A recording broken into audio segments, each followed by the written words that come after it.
Ateng. Ikaw Ayan na na. ang bibida, ikaw na ang face-to-face sa Oo. harapan ng kasi ayaw mo 'to dati, 'di ba?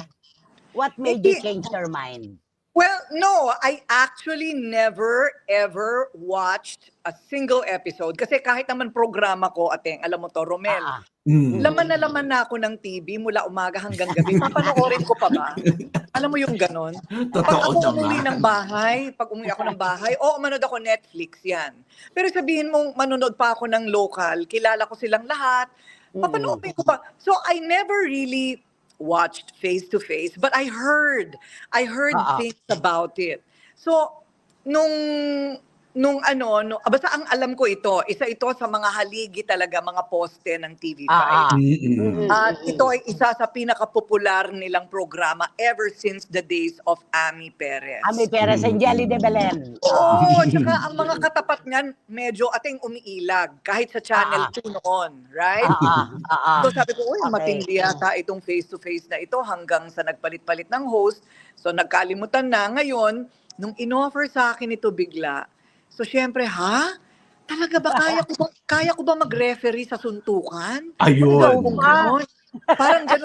Parang ganun yung dating sa akin. Pati mga kaibigan ko, sabi nila, tatanggapin mo yun? Nasashock sila, no? So ako naman, parang napapaisip ako, teka muna, tama ba ito? Ngayon, di syempre, medyo nahimasmasa naman ako at mismong ang kanilang presidente at pati si Ate Pena, kinausap ako, sila pa kumapit sa akin dito sa Cubao, nag-meeting kami, tapos napaka-decente at napaka-maalaga ng tao sa TV5. Sobra. Sobra, oo. Ang bait nilang kausap. Tapos, very deferential, napaka-marespeto, ang daling, napakagaan. So, sabi ko, tapos yung binigay pa nilang EP sa akin, yung dati kong EP, so kakilala ko pa, right? Sino? Sino EP mo ngayon? Ay, si Otep ano mo? Oo, okay. Nagsimula si Otep sa akin. Oo, totoo. So ako naman parang, sabi nila, what will it do to your brand? Sabi ko, what do you mean my brand? Napaisip tuloy ako, what is my brand? Kasi ating hindi ko naiisip yan Basta ako go lang ng go, di ba? So, akala nila, kakabanggit nila sa akin ng salitang brand. Ay lalo akong mangingimi at uurong, mauurong ang buntot, no? Pero kakasabi nila ng brand, napaisip tuloy ako, ano bang brand ko? Ito ngayon ang napagtanto ko, no, na aking brand.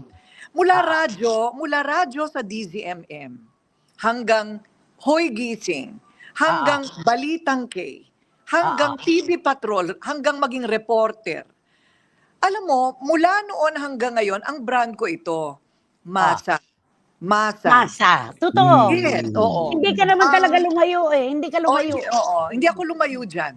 At saka ako talaga, Romel, at saka Ating Christy, tungkol ako sa kwento ng totoong tao. Diba? Totoo yan. Human interest, diba? Yes. Totoo Yun na yan. nga lang, syempre, doon sa mga programa ko, hindi na nila nakikita yung away kasi edited. Eto, live. Hindi ba live? Live. Talagang salpukan, di ba?